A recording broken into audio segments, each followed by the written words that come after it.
وہ کوثر جو اللہ نے دینے کے بعد نبی کو شکریہ کا حکم دیا، وہ کوثر جسے دینے کے بعد اللہ نے نبی کے دشمن کو بے نام و نشان اور بے اولاد ہونے کا اعلان کیا، وہ کوثر کون ہے؟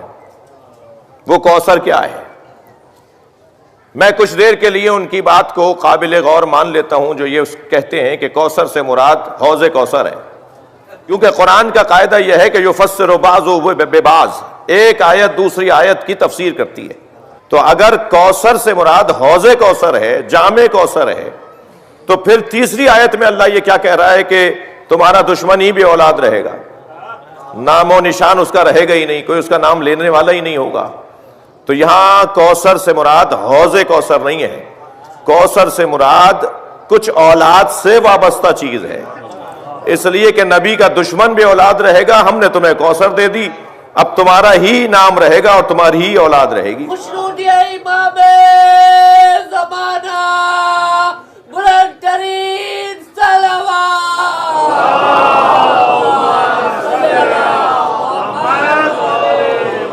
بھائی جتنی اونچی صلوات پڑھوائیے اتنی اونچا جواب تو دیجئے۔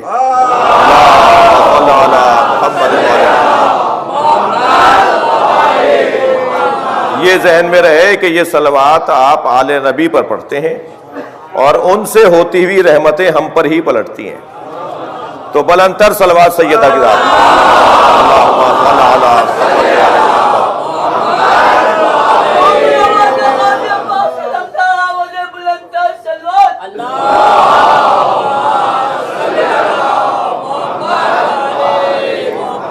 کوثر سیدہ کا قرآنی نام ہے۔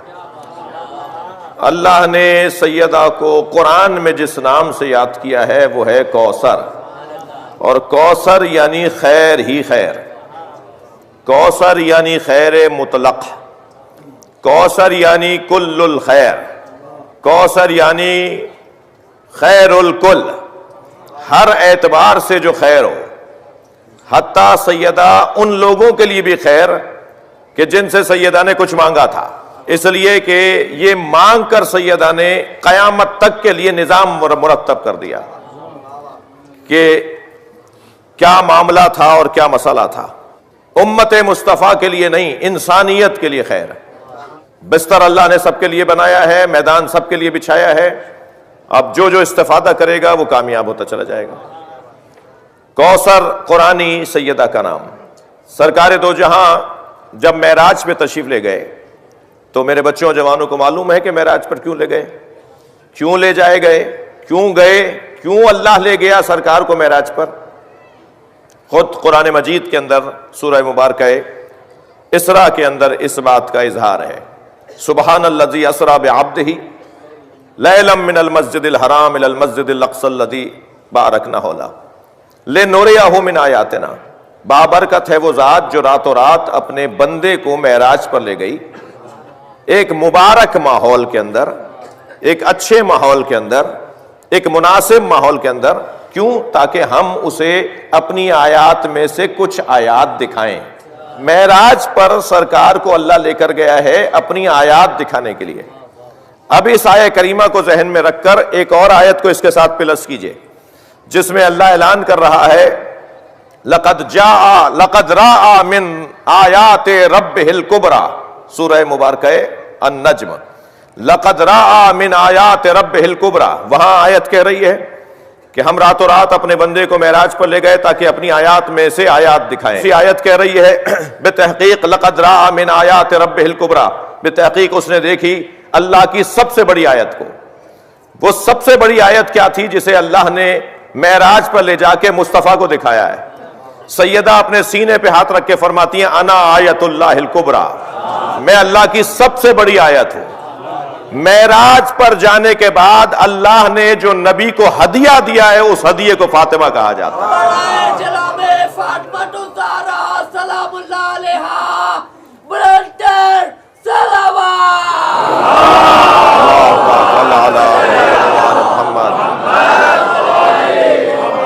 اللہ نے سب سے بڑی آیت معراج پر سیدہ کی صورت میں، توجہ ہے، سب سے بڑی آیت اللہ نے سیدہ کی صورت میں نبی کو دکھائی، اور اللہ معراج پر آیت دکھانے لے کر گیا تھا۔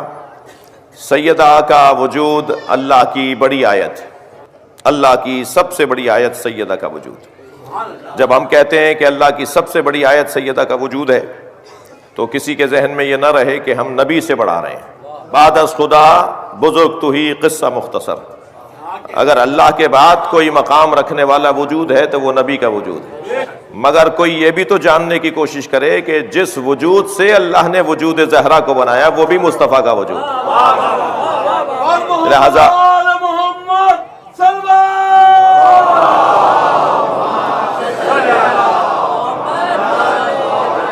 میرا محترم مجمع میرے ساتھ توجہ کر رہا ہے، میں ایک منزل پر آپ کو ایک پیغام کی طرف توجہ چاہوں گا کہ یہ کبھی میں نے غور کیا کہ اول طہارت سے لے کے آخر دیات تک جتنے بھی فقہی ابواب ہیں ان میں خواتین کے مسئلے علیحدہ ہیں اور مردوں کے مسئلے علیحدہ ہیں۔ ہم قنوت میں مثلاً ہاتھ ایسے اٹھائیں گے، خواتین کا حکم فلاں حالت کے اندر ایسا ہے۔ مثلاً حالت قیام میں ہم ہاتھ چھوڑ کے کھڑے ہوں گے، خواتین دونوں ہاتھوں کو اپنے سینے پہ رکھیں گی۔ جی اگرچہ آج کل کی خواتین نے یہ ترک کر دیا ہے، پہلے والی بڑی بوڑھیاں اب تک اس مستحب کو انجام دے رہی ہوتی ہیں۔ اور خواتین کے بیٹھنے کا انداز، اٹھنے کا انداز علیحدہ ہے، نماز میں ہمارے بیٹھنے اٹھنے کا انداز علیحدہ ہے۔ جی اور نبی فرما رہے ہیں صلو کما رأیتمونی اصلی، نماز ایسے پڑھو جیسے مجھے پڑھتے ہوئے دیکھ رہے ہو۔ تو کیا خواتین بھی ایسے ہی پڑھیں جیسے نبی نے پڑھی ہے نماز؟ تو ادھر خود ہی نبی نے فرمایا کہ خواتین ایسا کریں، ادھر نبی فرما رہے ایسے نماز پڑھو جیسے مجھے پڑھتے ہوئے دیکھ رہے ہو۔ جی پھر آپ طہارت کے اندر آ جائیے، مردوں کے مسائل علیحدہ ہیں، خواتین کے مسائل علیحدہ ہیں۔ پھر آپ مثال کے طور پہ روزے کے اندر آ جائیے، خواتین کو کچھ روزے چھوڑنے پڑتے ہیں، ہمیں کوئی چھوڑنے کی اجازت ہی نہیں ہے۔ اور اسی طرح حج میں آ جائیے، خواتین کا احرام علیحدہ ہے، مردوں کا۔ تو ایک مسئلہ تو نہیں ہے، اول طہارت سے لے کر آخر دیات تک جتنے بھی ابواب فقہ ہیں ان میں مردوں کے مسئلے علیحدہ ہیں اور عورتوں کے مسئلے علیحدہ ہیں۔ ادھر قرآن پکار کے کہہ رہا ہے لقد کان لکم فی رسول اللہ اسوۃ حسنہ، رسول اللہ کی ذات تمہارے لیے نمونہ عمل ہے۔ تو رسول اللہ کی ذات ہمارے لیے نمونہ عمل ہے، اور ادھر خواتین کو اس طرح سے نہیں کرنا جس طرح رسول اللہ کر کے دکھا رہے ہیں۔ تو اب اس الجھن کو دور کرنے کے لیے خود سرکار نے فرمایا فاطمہ تو بضعۃ منی، فاطمہ میرا ٹکڑا ہے۔ تم رسول اور بطول کو ملا کے دیکھو گے تو نمونہ عمل مکمل ہوگا۔ صلوات پڑھ لیں محمد و آل محمد۔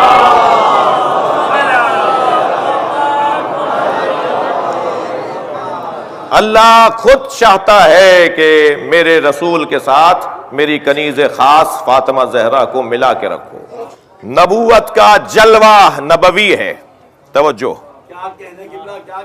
نبوت کا جلوہ نبوی ہے، مگر نبوت کی روح فاطمی ہے۔ اظہار نبوت مصطفی ہے اور اخفاء نبوت فاطمی ہے۔ میں یوں کہوں کہ بدن مبارک مصطفیٰ کا ہے، جان فاطمہ کی ہے۔ امام زمانہ بلند ترین صلوات اللہم صل علی۔ بھائی ہمیں حکم ہے کہ ائمہ اہل بیت اور سیدہ اور مولا علی اور سرکار دو جہاں کے فضائل کے پہلوؤں کی طرف توجہ کرو۔ مولا نبی کو اللہ نے نبوت اور رسالت امامت عطا کی، مولا علی کو اللہ نے امامت عطا کی، منصبوں سے سرفراز کیا ہے، مگر جناب زہرا کو اللہ نے نبوت اور امامت نہیں دی۔ نبوت کے لیے تو اللہ نے کہہ دیا کہ ہم کسی کو مبعوث نہیں کرتے الا رجالا، مگر جسے ہم رسول بناتے ہیں وہ مرد کی شکل میں ہوتا ہے جسے ہم رسول بناتے ہیں، ہم عورتوں کے پیکر میں آنے والے کسی کو رسول نہیں بناتے۔ یہ اللہ کا قاعدہ ہے، قانون ہے، اس کا دیا ہوا ایک اصول ہے، وہ اپنے اصولوں کو توڑتا بھی نہیں ہے، وہ اپنے قاعدے کو قانون کو توڑتا بھی نہیں ہے۔ تو اللہ نے جب بھی کسی کو رسول اور نبی بنایا ہے تو وہ بنایا ہے تو مردوں کو بنایا ہے، مردوں میں سے بنایا ہے، مردوں کی شکل میں بنایا ہے۔ امامت کے اندر بھی ایسا ہی ہے، ہمارے 12 امام ہیں اور 12 کے 12 امام مرد ہیں، کوئی ان میں سے خاتون نہیں ہے۔ اللہ نے نبی کو اور ائمہ اہل بیت کو منصب دیے ہیں اور خود بھی صاحب منصب ہے، مقام توحیدی پر فائز ہے، خود اللہ مقام توحیدی پر فائز ہے۔ لیکن عزیزو، منصب اختلافی ہو سکتے ہیں۔ کتنے ہی لوگ ہیں دنیا میں جو اللہ کو نہیں مانتے، کتنے ہی لوگ ہیں جو سرکار کو خاتم الانبیاء نہیں مانتے، ہم انہیں نہیں مانتے، وہ ایک علیحدہ بات ہے۔ لیکن کتنے ہی لوگ ہیں کہ جو مولا علی کو وہ نہیں مانتے جو آپ مانتے ہیں، جو آپ مانتے ہیں وہ نہیں مانتے۔ تو علی کی امامت اور ولایت منصب ہے، اور اس منصب میں اختلاف ہے۔ منصب اختلافی ہو سکتا ہے مگر فضیلت اختلافی نہیں ہوتی۔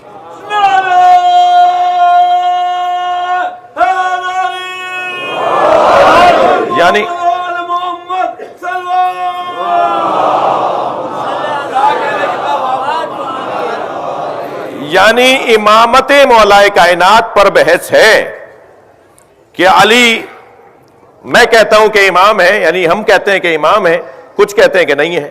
امامت مولا کائنات پر بات ہے، وہ پھر میں دوبارہ دہرا رہا ہوں کہ ہم کسی کی بات کو نہ مانے وہ اور بات ہے، مگر بات ہے لوگ علی کی امامت پر من اور ان بول دیں گے، مگر علی سے بڑا کوئی عالم نہیں تھا یہ کچھ نہیں کہہ سکتے۔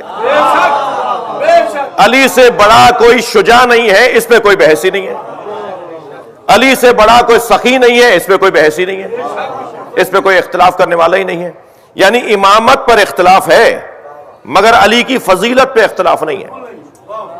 علی صاحب فضیلت ہے، اس پر کوئی بحث ہی نہیں ہے۔ ایک حسین وادی ہے جس میں اشارتاً بات کر کے گزر رہا ہوں، بڑے بڑے نام ہے تاریخ کے اندر، آپ ذرا غور فرمائیں کہ انہوں نے علم علی کے بارے میں کیا کہا ہے۔ میں طالب علم ہوں، دعویٰ اور دعوے کرنے والی باتیں اچھی نہیں ہیں، لیکن ایک جملہ ضرور کہوں گا کہ مجھ طالب علم کو کوئی ایک مثال لا کر بتائے جس سے علی نے مسئلہ پوچھا ہو، مولا نے کہا ہو کہ یہ مجھے نہیں آتا تم بتا دو، اور ابھی بیٹھے بیٹھے 50 نام بتا دوں گا کہ کس کس نے علی سے کیا کیا پوچھا۔ تو علم علی پر کوئی اختلاف نہیں، شجاعت مولا علی پر کوئی اختلاف نہیں، سخاوت مولا علی پہ کوئی اختلاف نہیں، مگر امامت مولا علی کے اوپر اور خلافت مولا علی پر قیل و قال ہیں، ان اور من ہیں، اختلاف ہیں، بحث و مباحثے ہیں۔ یہی انداز آپ سرکار کے بارے میں، یہی انداز آپ ائمہ اہل بیت کے بارے میں۔ تو اللہ نے سیدہ کو جو منصب نہیں دیا، اس کی حکمت یہ تھی کہ منصب اختلافی ہو سکتا ہے، فضیلت اختلافی نہیں ہو سکتا۔ وہ جو صاحب فضیلت بی بی ہے وہ کبھی صاحب منصب نبی کے لیے جائے گی مباہلے میں، اور وہ جو صاحب فضیلت بی بی ہے وہ کبھی علی کی ولایت کے لیے جائے گی دربار میں۔ وہ صاحب منصب ہے، یہ صاحب فضیلت ہے، اور جو صاحب فضیلت ہے اسی کی بات کو مانا جائے گا۔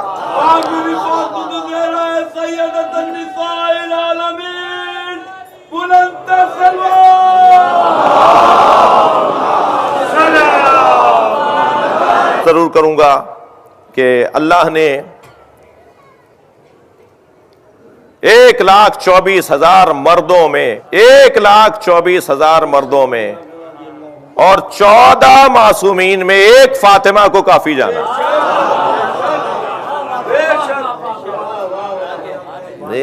اتنے مردوں ہادیوں میں، اتنے ہادی مردوں میں اگر کوئی ہادیہ اللہ نے طے کی کہ میں کسے بناؤں تو وہ سیدہ زہرا کو کافی جانا، جو تمام انبیاء کرام کے ساتھ اگر مقایسہ کیا جائے تو سیدتو نساء عالمہا۔ ہمارے بھائیوں نے لکھا کہ سیدہ کے القاب میں ایک لقب نبی نے فرمایا اما ترزین، کیا ہے میری فاطمہ تم راضی نہیں ہو کہ تم سیدتو نساء عالمہا ہو، تمہیں اپنے زمانے کی عورتوں کی سیدہ بنایا گیا ہے۔ تو اس میں ہمارے بھائی اہل سنت عالموں نے ہی بہت حسین بحث کی ہے۔ وہ کہتے ہیں کہ یہ سن کر کہ سیدہ اپنے زمانے کی عورتوں کی عالمہ ہے، اپنے زمانے کی عورتوں کی سیدہ ہیں، یہ سوچ کر یہ مت سوچ لینا کہ سیدہ اور زمانے کی عورتوں کی سیدہ نہیں ہے، سردار نہیں ہے، اس لیے کہ ان کا زمانہ سارے زمانوں کا سردار ہے، کیونکہ نبی کا زمانہ ہے، کیونکہ آخری زمانہ ہے، کیونکہ امت مصطفیٰ کا زمانہ ہے۔ اور اگر اس حدیث کی طرف جائیں جس میں آپ کو سیدۃ النساء العالمین کہا گیا ہے، آپ عالمین کی عورتوں کی سیدہ ہیں.